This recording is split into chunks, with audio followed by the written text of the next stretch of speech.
Hello friends, नमस्कार। Welcome back to my YouTube channel. मैं तरुण बोरियान। आशा करता हूँ आप सभी स्वस्थ होंगे। आज के हमारे टॉपिक के साथ चलते हैं, हैंड हाइजीन। हैंड हाइजीन क्या है, क्यों जरूरी है, क्या क्या इसके फायदे हैं, वो सभी आज हम इसमें समझ के चलेंगे। हैंड हाइजीन के बारे में केवल नर्सिंग स्टूडेंट या किसी भी हॉस्पिटल स्टूडेंट्स के लिए नहीं, सभी आम आदमियों के लिए, आम जनता के लिए भी मैं आज हैंड हाइजीन समझाने की कोशिश करूंगा। आइए चलते हैं, हैंड हाइजीन क्या है, क्यों जरूरी है हैंड हाइजीन, क्या क्या इसके फायदे हैं। अभी कोरोना काल में सबसे ज्यादा इसी पर ध्यान दिया गया है। सबने कहा हर 10 मिनट के बाद हाथ धोने चाहिए, बार बार हाथ धोते रहिए, बार बार हैंड सैनिटाइज करते रहिए। यही है हैंड हाइजीन। हैंड हाइजीन का मतलब है हाथों को स्वच्छ रखना। कब कब जरूरी है, किस कार्य को करने से पहले, किस कार्य को करने के बाद हैंड हाइजीन, हाथों को साफ रखना चाहिए।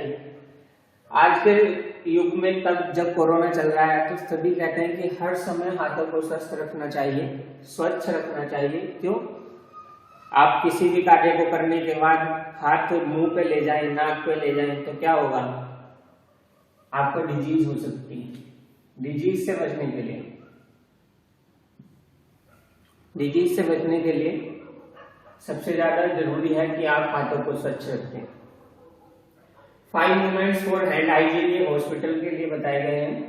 फर्स्ट है बिफोर पेशेंट कॉन्टैक्ट।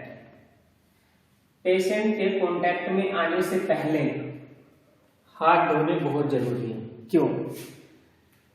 आप पेशेंट का कोई भी ट्रीटमेंट करने के लिए जा रहे हैं, मान लीजिए आपको फोलिस कैथेटराइजेशन करना है, आप हैंड हाइजीन के बिना नहीं कर सकते। क्यों? पेशेंट ऑलरेडी इन्फेक्टेड होता है, और अगर दूसरे पार्ट्स में भी उसके इन्फेक्शन फैल जाए तो क्या होगा, और ज्यादा दिक्कत होने लगेगी पेशेंट को, और ज्यादा टाइम लगेगा उसको स्वस्थ होने के लिए। इसलिए क्या है, सबसे ज्यादा जरूरी है कि आपको हाथों को अपने स्वच्छ रखना है पेशेंट के पास जाने से पहले। एक पेशेंट से दूसरे पेशेंट में जाने के पहले भी हमें उस दौरान हाथों को धो लेना है, या हाथों को हैंड सैनिटाइज कर लेना है। घर के कार्य करने के लिए भी, अगर आप सब्जी काट रहे हैं, मान लीजिए खाना बनाने जा रहे हैं, तो हाथ धोना बहुत जरूरी है। वॉशरूम जाने के बाद हाथ धोना बहुत जरूरी है। यही है हैंड सैनिटाइज।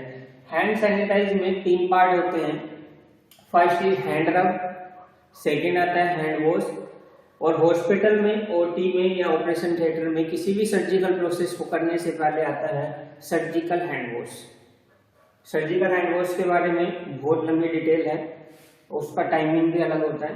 फर्स्ट हम देखते हैं हैंड हाइजीन के 5 मूवमेंट्स जो कि हॉस्पिटल में यूज होते हैं। फर्स्ट है बिफोर पेशेंट कॉन्टैक्ट। किसी भी पेशेंट के कॉन्टैक्ट में आने से पहले, जैसे कि हॉस्पिटल स्टाफ किसी को ड्रिप लगानी है, आईवी कैनुला, आईवी कैप डालना है, या और भी कई तरह के प्रोसीजर है, मेडिसिन लगाने जा रहे हैं, आप बीपी लेने जा रहे हैं, पल्स लेने जा रहे हैं, किसी भी तरह के कॉन्टैक्ट के लिए पेशेंट के कॉन्टैक्ट में आने से पहले आपको हैंड हाइजीन कर लेने हैं। सेकेंड है before aseptic task. Before aseptic task यही है कि आप कोई भी टास्क कंप्लीट करने जा रहे हैं, पेशेंट के साथ कैनुला डालने जा रहे हैं, आईवी कैप, नेक्स्ट ड्रिप चढ़ाने जा रहे हैं, कोई मेडिसिन लगाने जा रहे हैं, आप फोलिस कैथेटराइजेशन करने जा रहे हैं, ये सब प्रोसीजर, ड्रेसिंग करनी है पेशेंट की, ये सब प्रोसीजर करने से पहले आपको हैंड हाइजीन कर लेना है,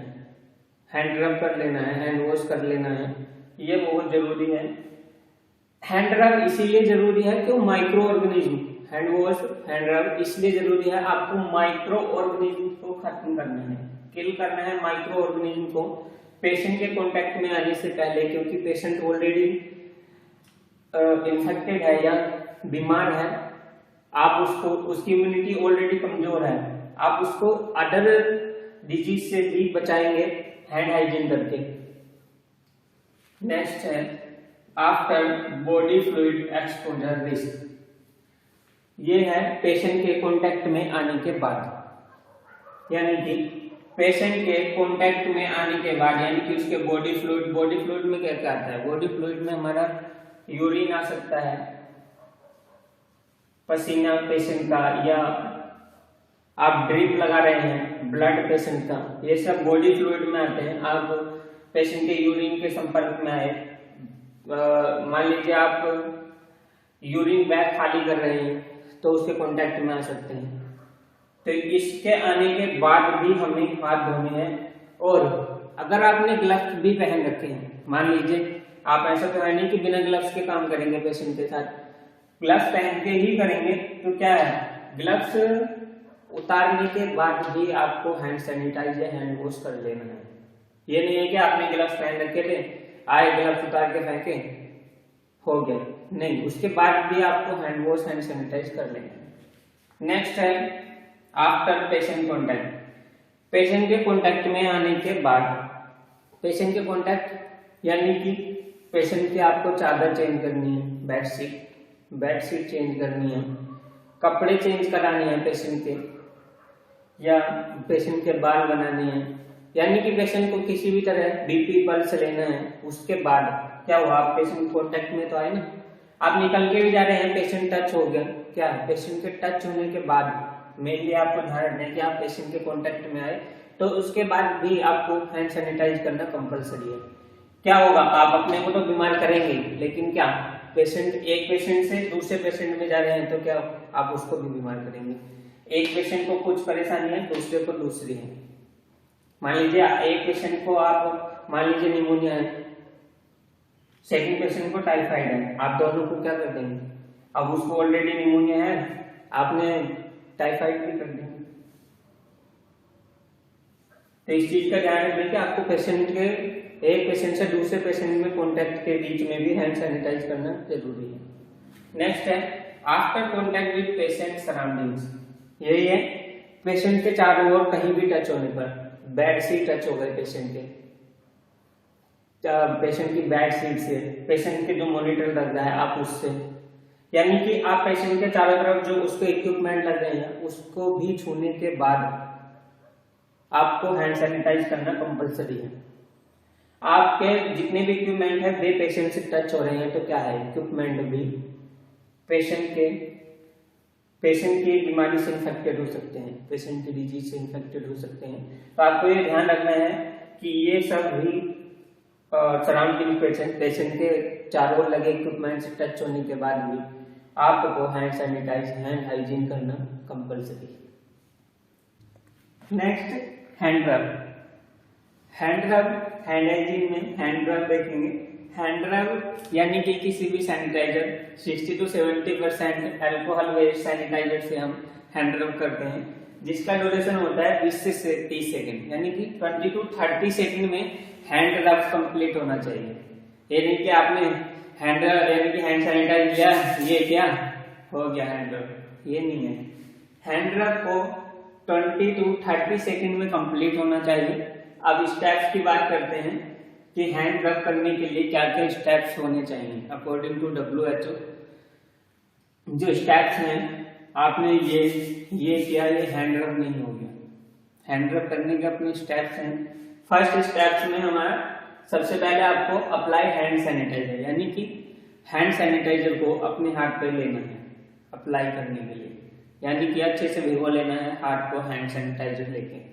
next rub your hands palm to palm, यानी कि आपको फर्स्ट यानी कि रब करने के लिए सबसे पहले पाम टू पाम ये आपको रब करना है हैंड सैनिटाइजर।